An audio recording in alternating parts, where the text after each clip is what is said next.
Assalamu alaikum. Today we will discuss about rheology. Rheology is the study of the flow of materials that behave in an interesting or unusual manner. Rheology basically ये study है। इसमें हम study करते हैं किसी भी material की flow जो जिसकी बिहेवियर शो करते हैं, एक दिलचस्प बिहेवियर शो करते हैं या एक गैर मामूली बिहेवियर वो शो करते हैं। Oil and water flow in familiar normal way, जैसे वाटर और जो ऑयल होते हैं एक नॉर्मल वे में वो फ्लो करते हैं। Where mayonnaise peanut butter chocolate and bread talk flow in complex and unusual manner, जैसे बटर हो गया चॉकलेट वगैरह ये गैर मामूली तौर पर ये फ्लो करते हैं। In rheology the flow of unusual material are studied. Rheology में हम गैर मामूली जो मटेरियल की फ्लो है उसको हम स्टडी करते हैं। All normal are Newtonian fluid, ये air water oil honey following the same scientific law. जो नॉर्मल जो फ्लूइड है या न्यूटेनियन जो फ्लूइड है, जैसे कि एयर है वाटर है ऑयल है होनी है, जो एक साइंटिफिक लॉ को एक मखसूस साइंटिफिक लॉ को वो फॉलो करते हैं और उसको उस लॉ को कहते हैं Newtonian law. On the other hand, there are the fluid that do not follow the Newtonian flow law. दूसरे सब दूसरे साइड पे वो फ्लूइड है जो कि इस लॉ को ओबे नहीं करता, न्यूटोनियन लॉ को ओबे नहीं करता, उसे नॉन न्यूटोनियन फ्लूइड भी कहते हैं। This non Newtonian fluid of example minus है, जैसे पेन है, मोल्टन प्लास्टिक है, फोम है, क्ले एंड और many other fluid behave in A variety way of वे। ये वो फ्लूइड है जो कि न्यूटन लॉ को फॉलो नहीं करता। बेसिकली न्यूटन लॉ क्या कहते हैं? Newton law basically Newtonian law ये कहते हैं कि जितना आप फोर्स अप्लाई करेंगे उसी हिसाब से, जितना आप स्ट्रेस अप्लाई करेंगे उसी हिसाब से उस सब्सटेंस में डिफॉर्मेशन होंगे और वो यानी उसकी फ्लो स्टार्ट होगी। जितना फोर्स बढ़ेगा उसी हिसाब से उसकी फ्लो इंक्रीज होगी। हम रियोलॉजी को क्यों पढ़ते हैं, इसका क्या गोल है? इसका बेसिक मकसद ये है कि ये हम इसलिए पढ़ते हैं कि ताकि ये हम रिलेशन को इस्टेब्लिश कर सके, जो फोर्स हम अप्लाई कर रहे हैं और जिसकी वजह से उसकी ज्योमेट्री में जो चेंजेस आ रहे हैं, जिस पॉइंट पे हमने फोर्स अप्लाई किया था फ्लूइड के, उसके दरमियान हम रिलेशन कायम करने के लिए रियोलॉजी को स्टडी करते हैं। मैथमेटिकल फॉर्म है आप रियोलॉजी को इस called the rheological equation of state या आर कंजिटेटिव इक्वेशन। जो मैथमेटिकल फॉर्म है ये रिलेशन की, इस रिलेशन की उसको हम रियोलॉजिकल इक्वेशन ऑफ स्टेट भी कहते हैं या उसे हम कंजिटेटिव इक्वेशन भी कहते हैं। और ये जो रियोलॉजिकल इक्वेशन ऑफ स्टेट है जिसको हम यूज़ किया जाता है माइक्रोस्कोपिक प्रॉब्लम को सोल्व करने के लिए, जो continuum mechanics of this material को कि जो माइक्रोस्कोपिक छोटे से छोटे मसाइल है जिससे रिलेटेड उसको हल करने के लिए हम यूज़ करते हैं। Continuum mechanics is the branch of mechanics they deal with the mechanical behaviour of material.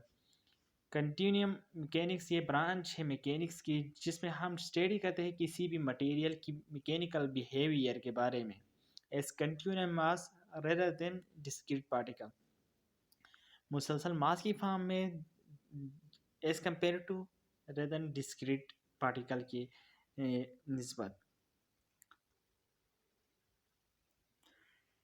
It is a science which deal with the deformation of material under the influence of stress.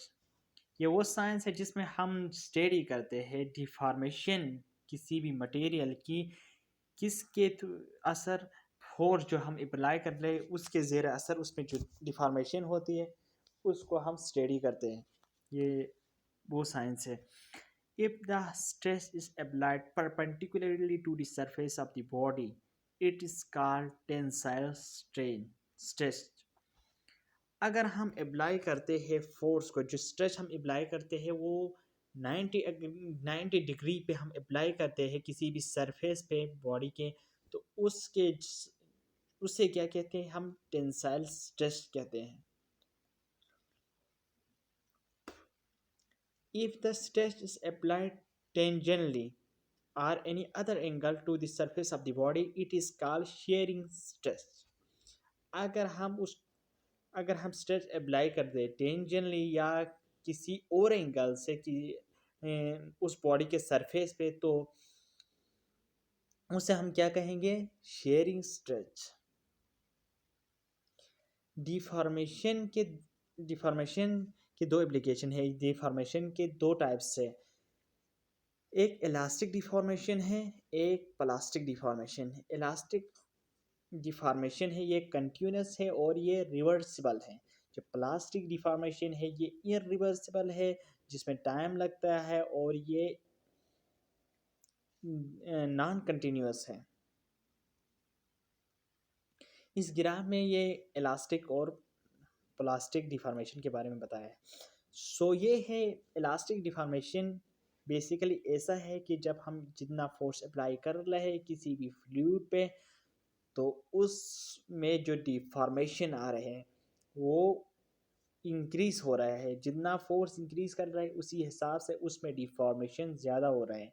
तो एक regular हमें एक straight line देते हैं, उसे हम क्या कहते हैं, इलास्टिक डिफॉर्मेशन। और प्लास्टिक में ऐसा नहीं है। प्लास्टिक में उस वक़्त तक वो फ्लूइड फ्लूइड फ्लो शो नहीं करेगा जब तक एक ऐसा पॉइंट आ जाए जिसके बाद वो फ्लूइड अपना फ्लो स्टार्ट करते हैं। इनिशियली ये जो लाइन होते हैं वो ओरिजिन से पास नहीं होते, वो ज़ीरो से पास नहीं होते, क्योंकि इसमें ये एक ऐसा पॉइंट तक ये शो नहीं करते, एक ऐसा पॉइंट तक ये अपना फ्लो शो नहीं करते ये फ्लूइड। जब हम इनिशियली फोर्स अप्लाई करते हैं तो ये इस पे कोई असर नहीं होता है। जब हम फोर्स को इंक्रीज किया करते जाते तो एक ऐसा पॉइंट आते हैं जिसके बाद उसमें चेंजेस, उसकी डिफॉर्मेशन स्टार्ट होती है और वो फ्लो करना स्टार्ट करते हैं। सो एक यहाँ पे एक और पॉइंट है कि ग्रेजुअली वो जो डिफॉर्मेशन है वो रेगुलर नहीं हो रहा। जितना हम फोर्स अप्लाई कर रहे हैं उसी हिसाब से उसमें डिफॉर्मेशन नहीं हो रहा। लेकिन उसके बाद एक ऐसा पॉइंट आता है जिसके बाद जितना हम फोर्स अप्लाई कर रहा होता है और उसके बाद उसमें जो डिफॉर्मेशन आ रहे हैं वो दोनों सेम होता है। जितना हम फोर्स इंक्रीज करेगा उसी हिसाब से उसमें रेगुलर इंक्रीज होगा उसकी फ्लो में, उसकी डिफॉर्मेशन में। सो उस पॉइंट पे जहाँ पे पहला जो डिफॉर्मेशन हो रहा है वो उसमें से जो फ्लो हो रहा है वो नॉन न्यूटोनियन फ्लो है, नॉन न्यूटोनियन है।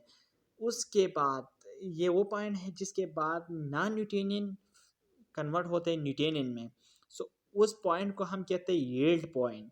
इस पॉइंट को जहाँ वो पॉइंट जिसमें से नॉन न्यूटोनियन से फ्लूइड न्यूटोनियन को फॉलो कर रहा है उसके बाद न्यूटोनियन में कन्वर्ट हो रहा है, तो उस पॉइंट को कहते हैं हम न्यूटोनियन, आप यील्ड पॉइंट, सॉरी। सो अगर आपको ये वीडियो अच्छे लगे तो प्लीज़ हमारे इस चैनल को सब्सक्राइब करें और बेल आइकन को ज़रूर प्रेस करें ताकि आप नए आने वाले वीडियो से आप इस्तेफ़ादा हासिल कर सकें। Thank you very much.